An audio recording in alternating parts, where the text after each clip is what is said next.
Lord. దేవుని స్తోత్రం. మీ అందరికీ యేసు ప్రభు పేరట ప్రేమ వందనాలు చేస్తున్నాను. బాగున్నారండి? ఈ సమయమందు మీ కుటుంబాలన్నిటికీ కూడా నేను శుభం తెలియజేస్తున్నాను. శుభములు మీ గృహాల్లో జరగాలని ఆశపడుతున్నాను, ప్రార్థిస్తున్నాను. దేవుడి మాటలు దీవించునుగాక. ఇప్పుడు మనం ఒక వాక్యం మనం ధ్యానం చేసుకుందాము. అపోస్తల కార్యముల గ్రంథములో నుంచి 17వ అధ్యాయము 1 నుంచి కొన్ని వచనాలు మనం ధ్యానం చేసుకుందాము.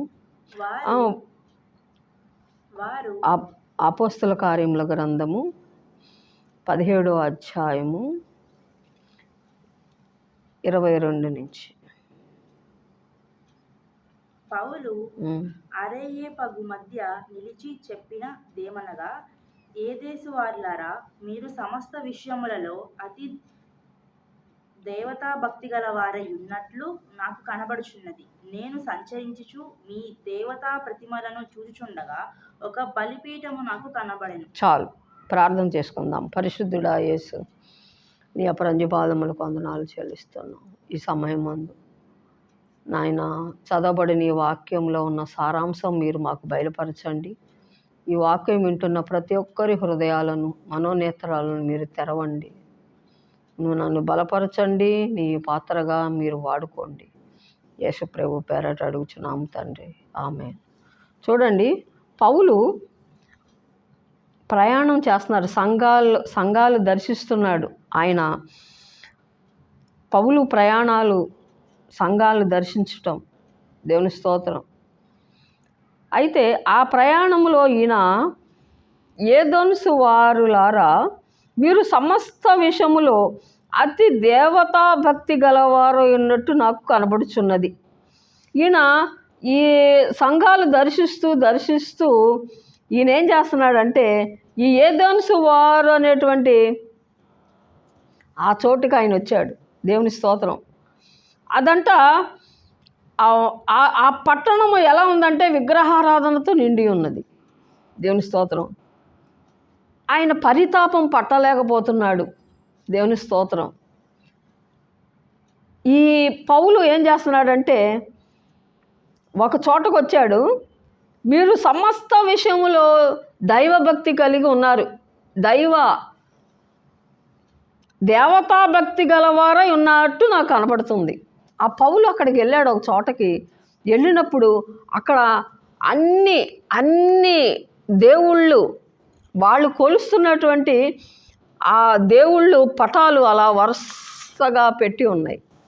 దేవుని స్తోత్రం.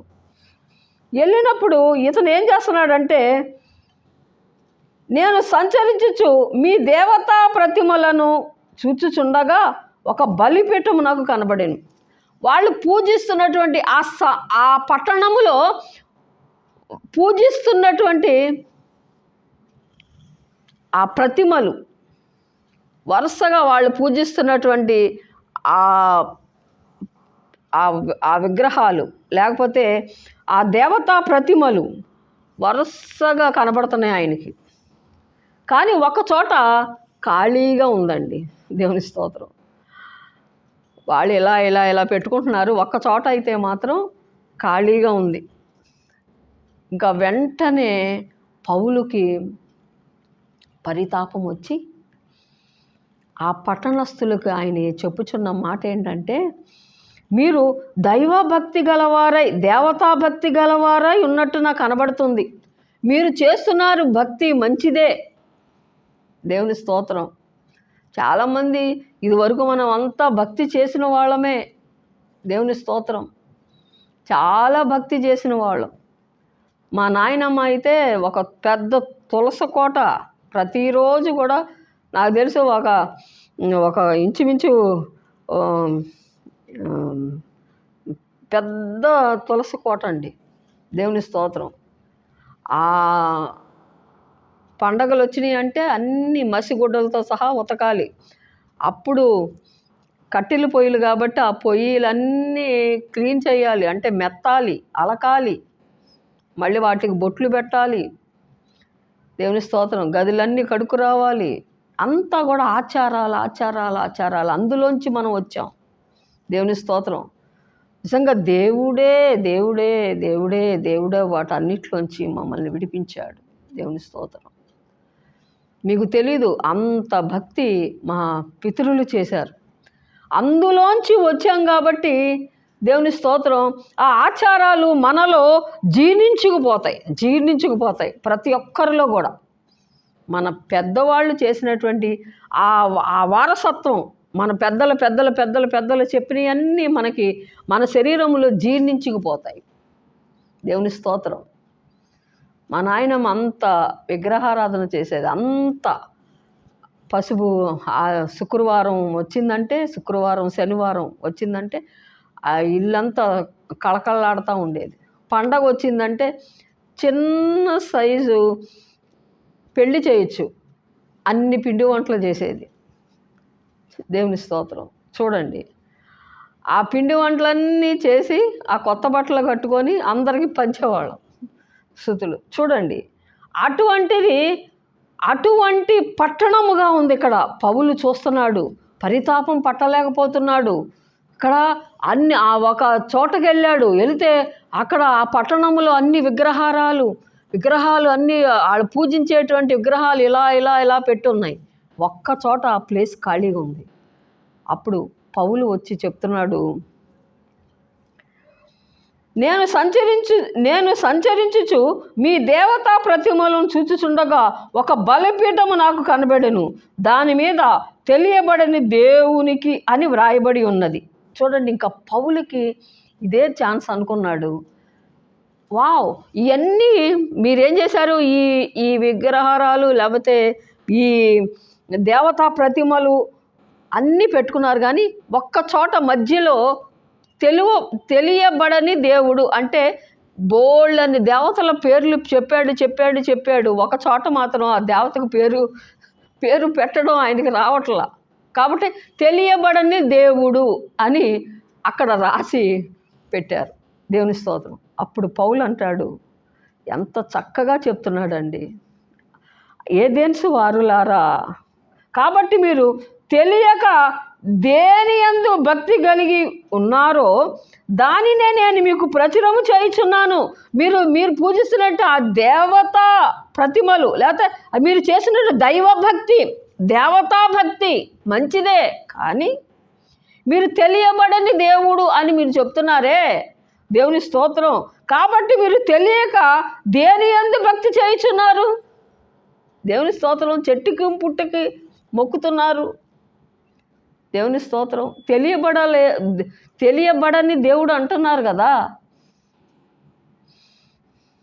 అని పౌలు పరితాపం పట్టలేక చెప్తున్నాడండి. దేవుని స్తోత్రం. దానిలో నేను మీకు ప్రచురించుచున్నాను. తెలియబడని దేవుడు నువ్వు చెప్తున్నారు కదా మీరు, దానికి నేను చెప్తాను. దేవుని స్తోత్రం. అని అక్కడ జగత్ అందరి సమస్తమును నిర్మించిన దేవుడు తానే ఆకాశమునకును భూమికిని ప్రభువు అయి ఉన్నందున హస్తకృత్యములైన ఆలయములో నివసింపడు. దేవుని స్తోత్రం. మీరు పెడుతున్నటువంటి ఏమంటారంటే ఈ ప్రతిమలు, దేవుని స్తోత్రం, మా దేవుడు హస్తకృత్యములో ఉండడు. అంటే ఒక చెట్టులో ఒక పుట్టలో ఉండడు, లేకపోతే ఒక విగ్రహములో ఉండడు, హస్తకృత్యములో ఉండడు.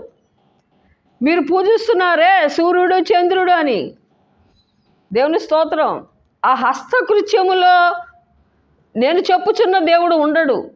దేవుని స్తోత్రం. అని ఆయన ఏమంటున్నాడంటే జగత్ అందరి సమస్తను నిర్మించిన దేవుడు తానే ఆకాశమును భూమికిని ప్రభునై ఉన్నందున హస్తకృత్యములైన ఆలయములో నివసింపడు.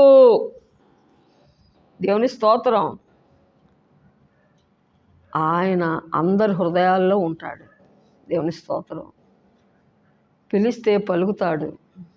దేవుని స్తోత్రం. ప్రార్థన చేస్తే నేనున్నాను అంటాడు. దేవుని స్తోత్రం. ఆయన హస్తకృత్యాల్లో ఉండడు. దేవుని స్తోత్రం. వాళ్ళు ఒక బొమ్మను చేసుకొని ఆ బొమ్మలో దేవుడు అంటే అందులో దేవుడు ఉండడు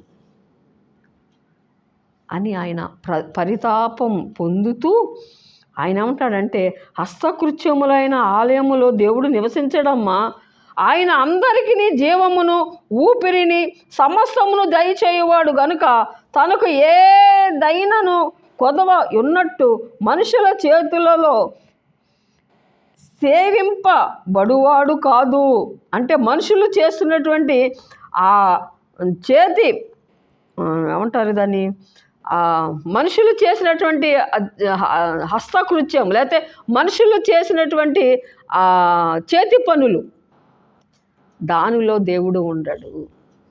దేవుని స్తోత్రం. ఆయన హస్తకృత్యములో దేవుని స్తోత్రం.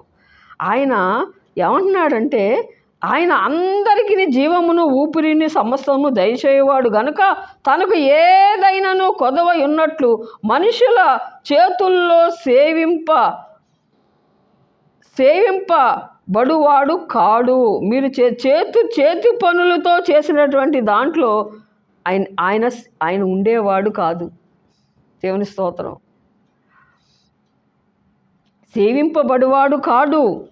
మరియు యావత్ భూమి మీద కాపురం ఉండుటకు ఆయన యొక నుండి ప్రతి జాతి మనుషులను సృష్టించి వారు ఒకవేళ దేవునిని తడువులాడి కనుగొందురేమో అని తను వెతుకు నిమిత్తము నిర్ణయ కాలమున వారి నివాస స్థలము యొక్క పొలిమేరలను ఏర్పరిచెను. ఆయన మనలో ఎవనికి దూరముగా ఉండువాడు కాడు. చూడండి ఎంత మర్మం, ఎంత పరితాపంతో చెప్తున్నాడు దేవుని స్తోత్రం, ఎంత భారంతో చెప్తున్నాడు పౌలు. ఆయన హస్తకృత్యములో ఆయన చెట్టు పుట్టలో ఆయన ఉండడు. మీరు పెట్టినటువంటి ప్రతిమల్లో ఉండడు. మీరు చేసుకున్నటువంటి ఆ బొమ్మల్లో ఉండడు. దేవుని స్తోత్రం. ఆయన ఆయన ఆయన ఎలా ఉంటాడంటే దేవుని స్తోత్రం, ఆయన మనలో ఒకనిగా దూరముగా ఉండువాడు కాడు. మనం ఆయన యందు బ్రతుకుచున్నాము, చెలించుచున్నాము. ఆయన ఇచ్చినటువంటి జీవం ఆయన ఇచ్చినదే మనకి. దేవుని స్తోత్రం. జీవము ఆయనే మనకు జీవం ఇచ్చాడు. దేవుని స్తోత్రం. మీరు చేసినటువంటి పనులు మీరు పూజిస్తున్నటువంటి ఆ దేవత అవి చెల్లించలేవు. దేవుని స్తోత్రం. కదలలేవు. కాబట్టి ఏమంటున్నాడంటే ఆయన మనలో ఒకనిగా దూరముగా ఉండువాడు కాడు. మనం ఆయన యందు బ్రతుకుచున్నాము, చెలించుచున్నాము, ఉనికి కలిగి ఉన్నాము. అటువలే మనం ఆయన సంతానమని మీ కవీశ్వరునిలో కొందరును చెప్పుచున్నారు. కాబట్టి మనము దేవుని సంతానమై ఉండి మనుషుల చమత్కార కల్పనల వలన మార్చబడిన బంగారమునైనను వెండి అయినను రాతి అయినను దైవత్వము పోలి ఉన్నదని తలంచకూడదు. దేవుని స్తోత్రం. మన దేవుడు వెండి బంగారంతో విమోచింపలేదు. ఆయన తన సొంత రక్తమిచ్చి మనల్ని కొని ఉన్నాడు, మనల్ని విమోచించి ఉన్నాడు. దేవుని స్తోత్రం. ఈ మనుషులే చమత్కారముగా కల్పించిన వానిని మలచబడి బంగారమైనను వెండి అయినను రాతి అయినను దైవత్వము పోలి ఉన్నారని మీరేం చేయొద్దు, తలంచుకోవద్దు. కాబట్టి ఆ అజ్ఞాన కాలం ముందు దేవుడు చూడనట్టు ఉన్నాడు.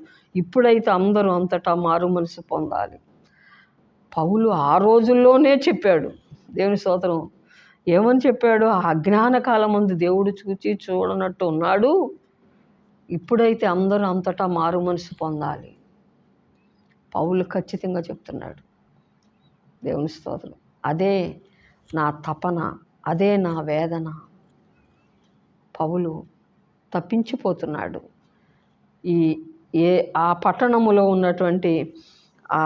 ఆ పట్టణములో ఉన్నటువంటి ఆ విగ్రహారాధన చూసి దేవుని స్తుతులు వందనాలు చెల్లిస్తున్నాను. పౌలు కలిగినటువంటి భారంతో మనం ఏం చేయాలంటే ప్రార్థన చేయాలి. దేవుని స్తోత్రం. నశించిపోతున్న ఆత్మల కోసం వాళ్ళలో కలిసిపోకూడదు. దేవుని స్తోత్రం. దేవుని స్తోత్రం. ఏ ఎండకు ఆ గొడుగు పట్టకూడదు. స్తుతులు. ఈ పౌలు చెప్తున్నాడు, తను ఎందుకనగా తాను నియమించిన మనుషుల చేత నీతిని అనుసరించి భూలోకమునకు తీర్పు తీర్చబోయేడి ఒక దినమున నిర్ణయించే ఉన్నాడు. ఒకరోజు వస్తుంది మనుషులందరికీ తీర్పు. కాబట్టి దేవుడు ఆ జ్ఞాన కాలం మందు చూచి చూడనట్టున్నాడు. ఇప్పుడైతే అందరూ అంతటా మారు మనసు పొందాలి. దేవుడి మాటలు దీవించను గాక. ప్రార్థన చేసుకుందాం. పరిశుద్ధుడా యేసు, నీకు స్తుతులు వందనాలు చేస్తున్నాను. పౌలు ప్రభువా, నాయన తండ్రి, నీ ఆ పట్టణంలో ఉన్నటువంటి ఆ ప్రతిమలను చూచి ఎంతో పరితాపం పొంది తండ్రి అక్కడ ఉన్న వారికి చెప్తున్నాడు ప్రభువా, ఎంతో వివరంగా చెప్తున్నాడు. నీకు స్తుతులు. ఆ పౌలుకు ఉన్నటువంటి భారం ఈ వాక్యం వింటున్న ప్రతి ఒక్కరికి మీరు అనుగ్రహించమని, సహాయం చేయమని యేసు ప్రభు పేరట అడుగుచున్నాము తండ్రి. ఆమేన్, ఆమేన్.